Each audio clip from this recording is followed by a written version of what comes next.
Om Shanti Shanti Shanti. Om Stapakaya cha dharmasya Sarvadharma Swarupine. Stapakaya cha dharmasya Sarvadharma Swarupine. Avatara Varishtaya Ramakrishna Te Namaha. Asato ma sadgamaya tamaso ma jyotirgamaya mrityorma mritangamaya. Om Shanti Shanti Shanti.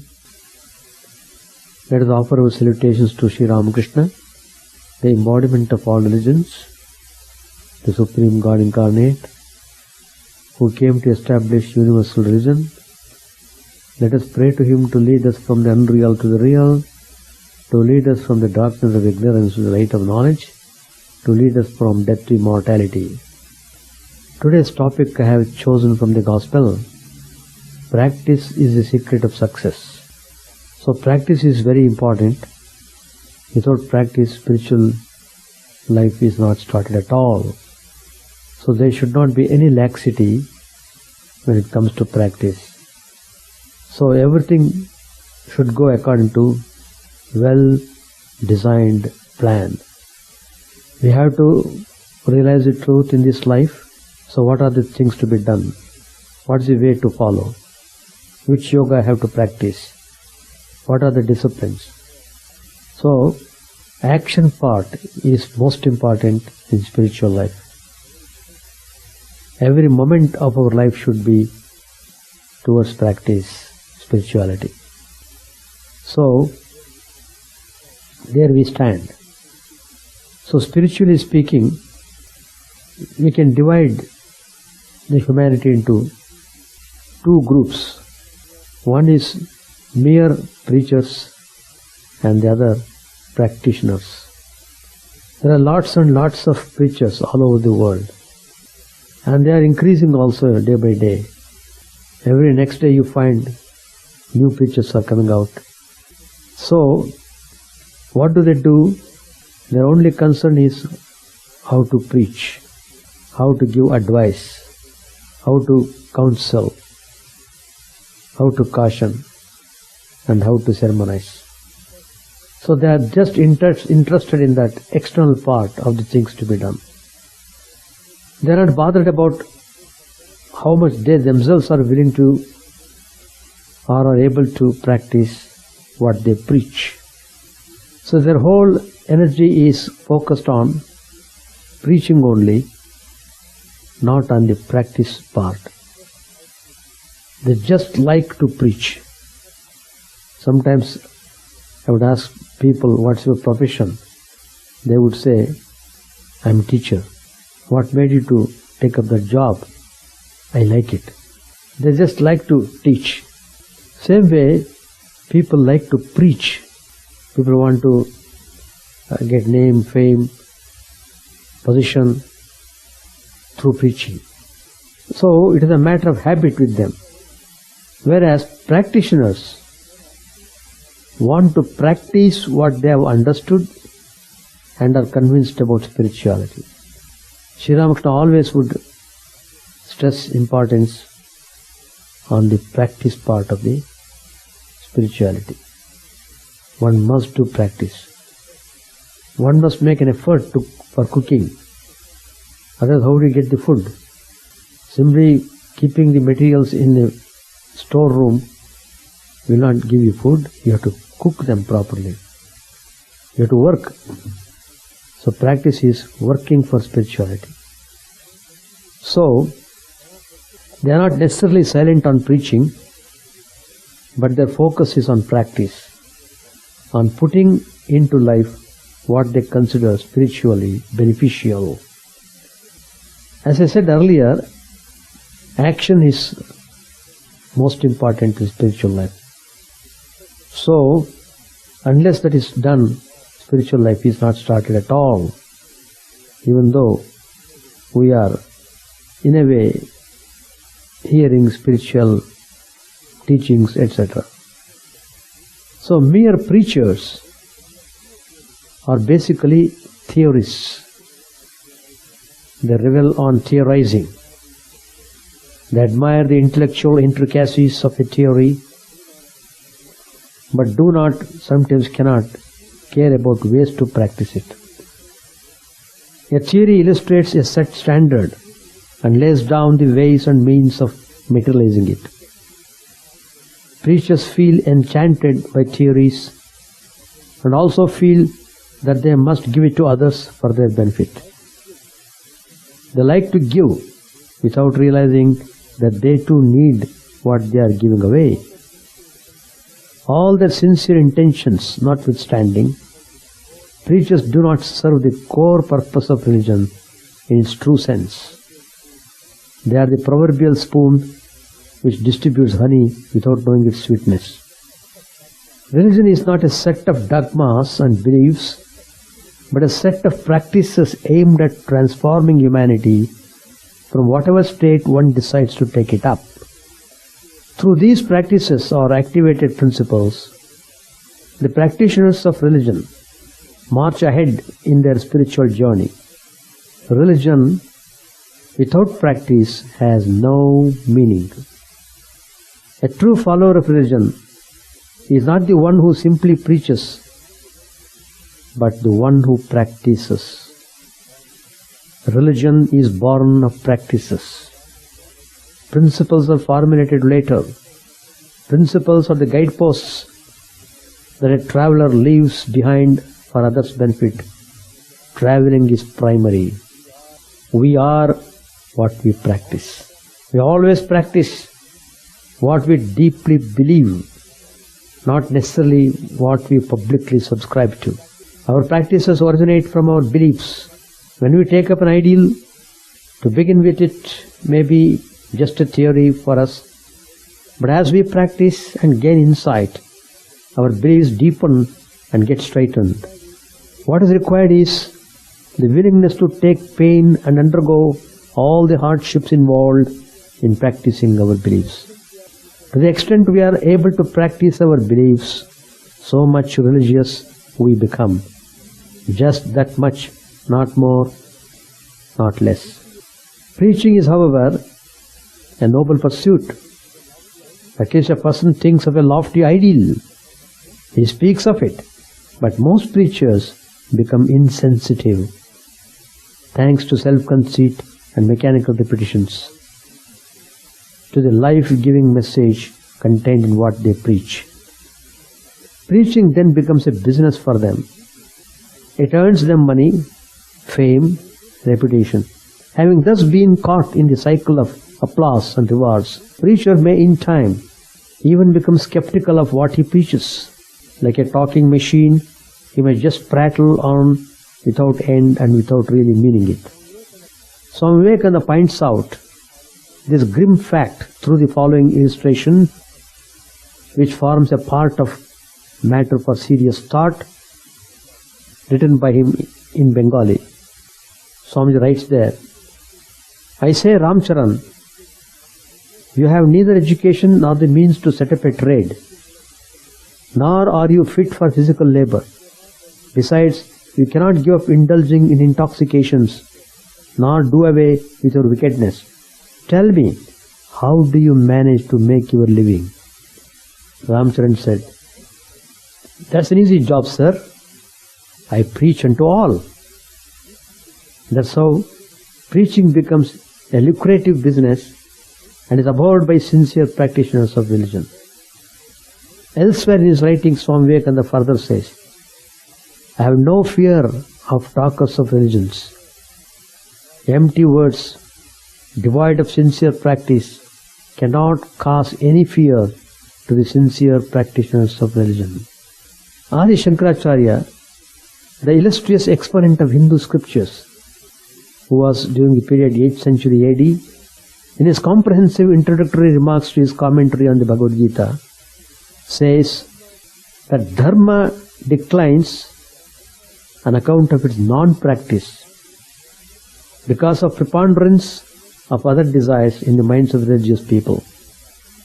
In other words, when the practitioners of religion cease practicing religion and indulge in non-religion, dharma declines.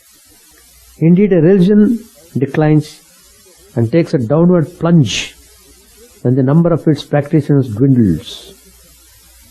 The state of religion and number of practitioners are directly proportional to each other. Why do people not practice what they preach? Very important question. There are several reasons for it. One is faulty worldview. Most people think that if the world is set right, all things will be in order. They don't realize that charity begins at home. They want to mend others and put them on the right path, often failing to see how much of it they themselves need. But as one grows in life, the simple truth becomes clear. A Sufi saint speaks of this cycle thus. He has said, a Sufi saint, I was a revolutionary when I was young, and all my prayers to God were, O Lord, give me the energy to change the world. As I approached the middle age and realized that half my life was gone without my changing a single soul, I changed my prayer to, O Lord, give me the grace to change all those who come in contact with me, just my family and friends, and I shall be content.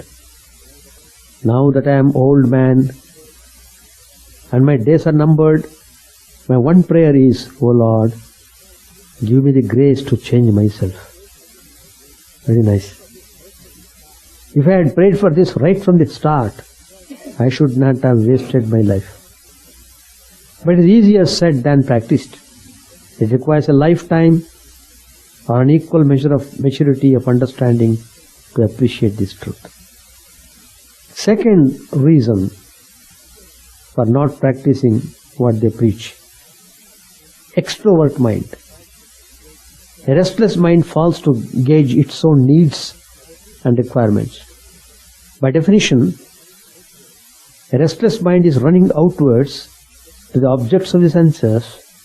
It wants to grab them. It seeks happiness from outside, and that makes it restless. One may have learned instructions regarding spiritual life intellectually, but unless mind is pure and free from restlessness, one cannot reap its benefits. One may speak of noble virtues, but one's heart is elsewhere. They are mere preachers, says Sri Ramakrishna. These preachers are like vultures, which soar very high, but keep their gaze fixed on the charnel pit. What I mean is that these pandits are attached to the world, to lust and gold. A training of mind, harnessing its outwardness to channels of inner life, is essential to spiritual practices. Third reason, unwillingness to pay the price. Practice involves sacrifice. No pains, no gains. Sri Ramakrishna would say, if you want a 16 anna worth of cloth, you will have to pay 16 annas. In other words, one must be willing to undergo all the hardships involved in practicing spiritual disciplines. One cannot practice spiritual disciplines by proxy either, like eating or resting. Spiritual practices too have to be taken up. They have to be taken up directly. We must bear in mind that in the realm of practice, the responsibility rests with us. It is we who have to practice, and if it is we who wish to reap the results, it is we who have to pay the price. Willingness to sacrifice what is dear to us but obstructs our path That is what paying the price means. Fourth reason is laziness and complacent attitude. Oftentimes it is sheer laziness that causes this state of affairs. Lord Krishna teaches in the Bhagavad Gita in chapter 14, Tamastvajnanajam vidhi mohanam sarvadehinam pramadalasinidra tannibadnati bharata. But know thou tamas to be born of unwisdom, deluding all embodied beings by heedlessness, indolence and sloth. It binds fast, O Arjun, overpowered by tamas, the quality of inertia and indifference. We just do not strive to do something with regard to what we preach to others. It looks too much to rise up and face the challenge squarely. Complacent like the proverbial buffalo, we remain satisfied with mere preaching or feel no urgency to check our life for any possibility for improvement. We place ourselves on the platform of no change required for me. The fact, however, is generally far from our assumptions. There is, however, no substitute for practice. Swamiji held that the aim of religion is to manifest the inherent divinity by controlling our twofold nature, external and internal. Controlling means practicing, making efforts, striving hard to let the inner light express itself in our life. This requires practice. Practice has one more meaning, repetition. Lord Krishna calls it Abhyasa Yoga. It clearly means practice takes you towards the goal. A musician, for instance, practices the same melody or composition several times before he masters it. So also in spiritual life, same practices are done over again to obtain the promised results. In the realm of perfection, no dabbling is permitted. Be it playing football or playing piano or doing one's spiritual practices, one has to work hard. A mere curious hands-on experience would be of no avail. Once after a particularly brilliant concert, Beethoven, the great Western classical musician, was in the center of congratulating friends and admirers who practices piano magic. One unusually enthusiastic woman exclaimed, "Sir, if only God had given me this gift of your genius." "It is not genius, madam," replied Beethoven, "nor magic. All you have to do is to practice on your piano 8 hours a day for 40 years and you will be as good as I am." How nicely is it? Similarly, Sri Ramakrishna was once taken to a circus where he saw an English woman's feet and a running horse. Sri Ramakrishna later said, "The other day at the circus I saw a horse running at top speed with an English woman standing on one foot on its back. How much she must have practiced to acquire that skill." Spiritual practices loosen our inner fetters. It is like the patient chiseling of a piece of stone by a sculptor. Unmindful of rest, food and sleep, he goes on hitting at the same spot again and again until the image of God hidden in the stone emerges out. All spiritual giants the world has seen had only one purpose for their advent: how to make religion more practicable. They do not just through their teachings, but by living what they preach. They do so not just through their teachings, but by living what they preach. Practice also has an eternal companion.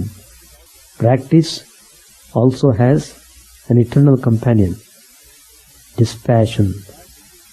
Practice has to be accompanied by dispassion.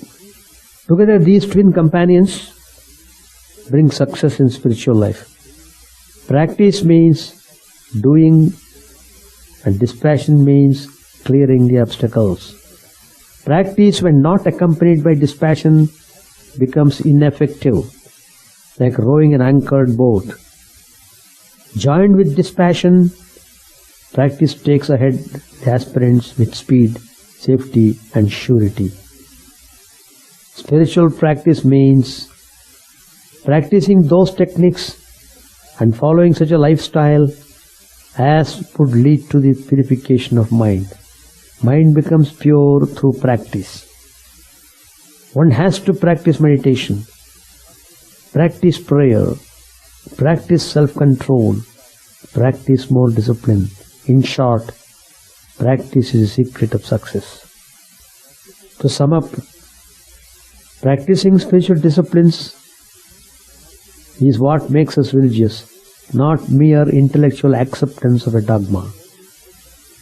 We should be nearer to God only through practice and not by mere talking about it.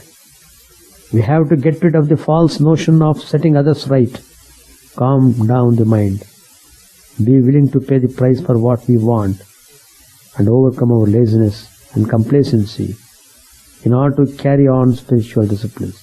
What is required is a pure mind fit for spiritual realization, and that is what religion should aim at. For as Swami Vivekananda said, one man who has purified himself thoroughly accomplishes more than a regiment of preachers. So, practice is the secret of success. Let us bear that in mind and start practicing spirituality with all earnestness. Page 891. Sri Ramakrishna is talking to the doctor.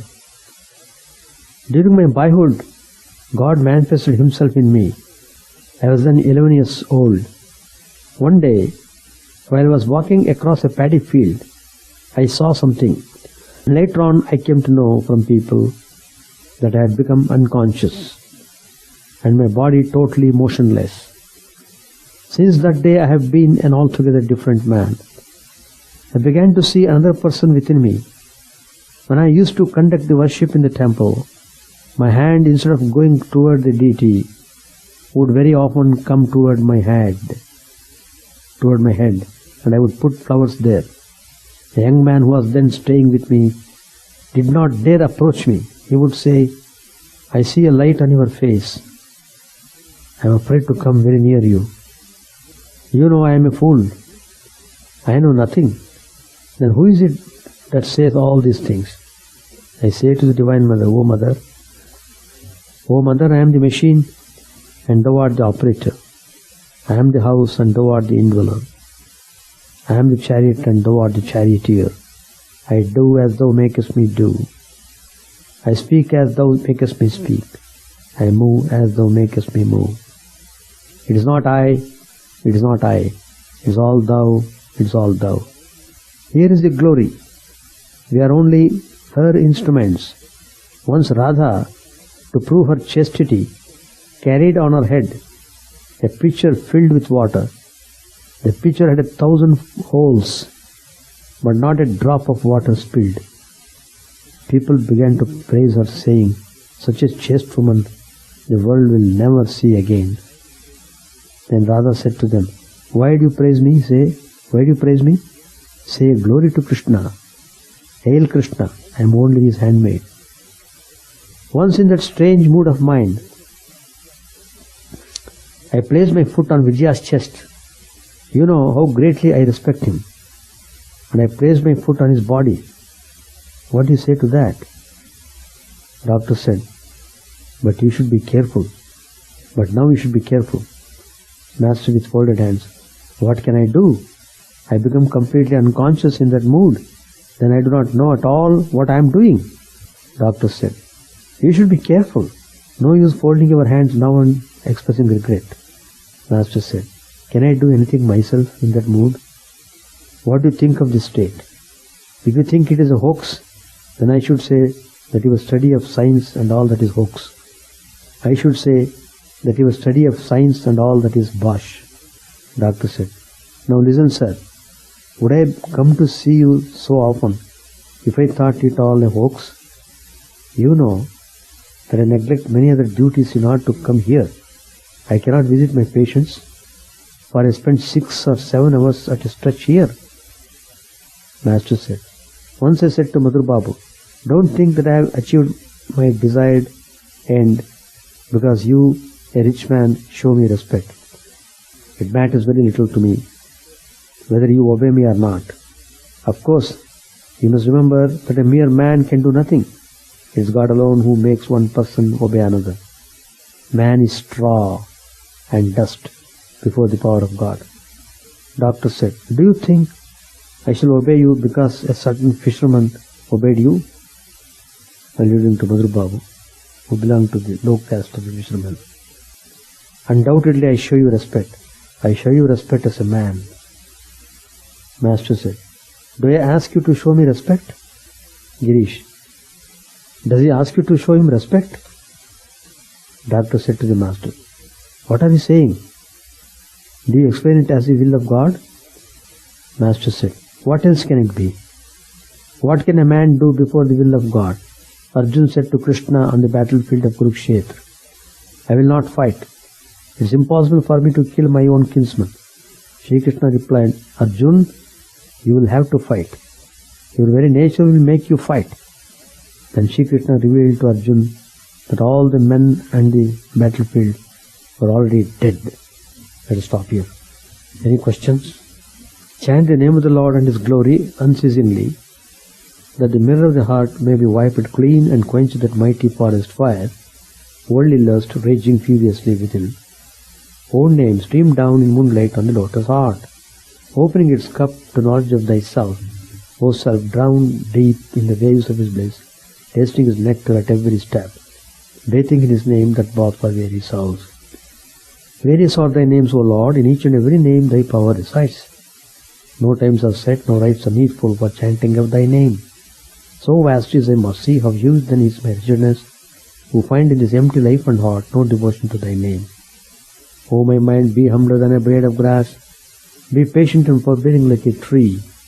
Take no honor to thyself, give honor to all. Chant unceasingly the name of the Lord. O Lord and soul of the universe, mine is no prayer for wealth or retinue. The playthings of lust or the toys of fame. As many times as I may be reborn, grant me, O Lord, a steadfast love for thee. A drowning man in this world's fearful ocean is thy servant, O sweet one. In thy mercy consider him as dust beneath thy feet. How I long for the day when an instant separation from thee, O Lord, will be as 1,000 years, and my heart burns with its desire, and the world without thee is a heartless void. Prostrate at thy feet let me be in unwavering devotion, neither imploring the embrace of thine arms, nor bewailing the withdrawal of thy presence, though it tears my soul asunder. O thou who stealest the hearts of thy devotees, do with me what thou wilt, for thou art my heart's beloved, thou and thou alone. O Lord, lead us from the unreal to the real, lead us from darkness to light, and lead us from death to immortality. May all be free from dangers, may all realize what is good, may all be actuated by noble thoughts, may all rejoice everywhere. May all be happy, may all be free from disease, may all realize what is good, may none be subject to misery. May the wicked become virtuous, may the virtuous reign tranquility, may the tranquil be free from bonds, may the freed make others free. May good betide all people, may the sovereign righteously rule the earth, may all beings ever attain what is good, may the worlds be prosperous and happy.